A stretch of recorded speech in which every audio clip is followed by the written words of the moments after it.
everyone, and welcome to our 9th weekly segment. We're going to start with a look at Russia and Ukraine. This week, we've seen a continuation of Russian missile attacks targeting Ukrainian cities and infrastructure. Credible sources put the number of missiles used in the latest attack on the 23rd at 67.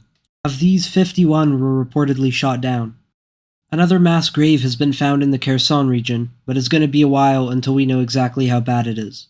We've also seen a continuation of Russian attacks focused on the Ukrainian power grid. This is a topic deserving a video of its own. Now, this is not likely to affect the progress of the war in any way. However, it is likely to create a major humanitarian crisis. Shifting to look at the political angle, the Russian Federation Council, which is the upper house of parliament, the State Duma being the lower house, has been asked by Putin to dismiss Alexei Kudrin from his post as head of the audit chamber. Kudrin was Putin's finance minister from 2000 to 2011. He was one of the last liberals to have any major influence in the Kremlin, and he was at least behind closed doors, fairly vocal critic of the war in the Donbass and the annexation of Crimea, mostly for its economic consequences for Russia.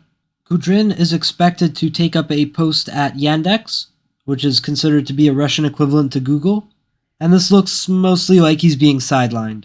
Now, the removal of liberal politicians from prominent positions, especially right now, looks like a sign of insecurity on Putin's part, at least perceived insecurity. Also, Germany is nationalizing Gazprom, that's the Russian state gas company. They are nationalizing Gazprom assets in Germany, which are under a holdings company previously named Gazprom Germania. This is really just another step in a continuing trend. What we are seeing is Russia's economic losses becoming increasingly cemented and difficult to reverse, even if the war were to end. Now that gets the news out of the way. Now I want to look at another interview done today by Dr. John Mearsheimer. You may remember we've talked about him before. He is known mostly for a lecture he gave in 2015, where he placed the blame for the Russian annexation of Crimea at the feet of NATO and the West. So he just gave another interview, which I will link to. And there are two things about it that I want to discuss. First, and less importantly, Mearsheimer says that there is no evidence that Putin is an imperialist.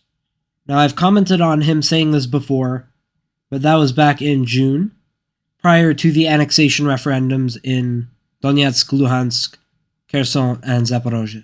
And obviously those changed the appearance of the situation quite a bit. So until now, I had assumed that Mearsheimer had probably adjusted his views at least somewhat. Now, I doubt I have to convince anybody who is already listening to this show that Vladimir Putin is an imperialist, but let's make 2 points on that. The first point will be intellectual and philosophical.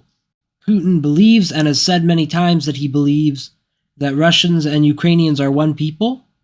He denies the fundamental otherness and the national character of Ukraine, and says that they are just Russians. And now, I want to take a quick look at Alexander Prokhanov. He is a Russian nationalist writer and public intellectual. Prokhanov is an avowed Russian imperialist.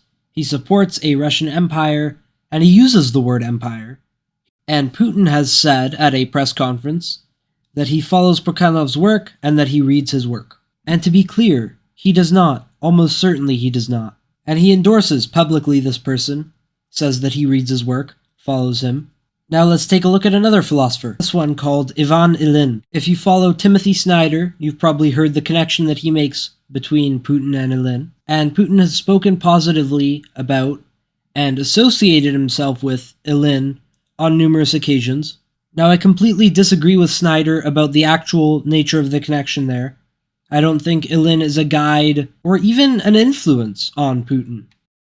My point is that he associates himself publicly with notable, significant Russian imperialists.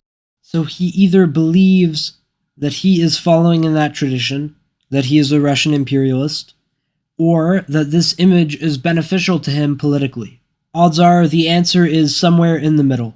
So we have some philosophical underpinnings for Putin's imperialism in regards to Ukraine, and we also have the image that he has created, where he associates himself with Russian imperialism. Now, let's take a look at the political side of things. The Russian military has been used as a tool to suppress potentially anti-Russian uprisings in neighboring countries, specifically Belarus and Kazakhstan. There was also the invasion of and propping up of a puppet regime in the Republic of Chechnya. An argument could also be made for the Russian intervention in Syria as an imperial project, but I don't want to get into that right now. That brings us to right now, to this war. Here, Putin has attempted to annex 4 regions of Ukraine into Russia. Now, that looks like an imperial war of conquest to me, but Mearsheimer doesn't think so. So let's move on to point 2. Let's look at his reasons. I want to take a direct quote from the interview here. The Russians were not even hoping for a full conquering of that country. It's very important to separate the different issues here. The Russians invaded Ukraine with 190,000 troops at the very most. They made no effort to conquer all of Ukraine. There is no way they could have conquered Ukraine with 190,000 troops. Now this is the point when nobody should take Mearsheimer seriously anymore on the topic of Russia, and here is why. Another quote, this time from Putin, from an essay he wrote entitled On the Historical Unity of Russians and Ukrainians. Our spiritual, human, and civilizational ties, formed for centuries and have their origins in the same sources, they have been hardened by common trials, achievements, and victories. Our kinship has been transmitted from generation to generation. It is in the hearts and the memory of people living in modern Russia and Ukraine, in the blood ties that unite millions of our families.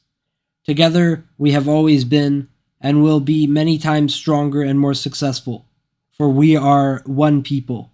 So Mearsheimer is right. 190,000 troops is not enough to occupy a country the size of Ukraine. But if you believe that Ukrainians are really Russians, and the only thing keeping the country together is a puppet regime propped up by the West, then why would you expect to need an occupation? I think you'd be more likely to think that you could make it to the capital in 3 days, decapitate the government, and then the rest of the country would fall into your hands.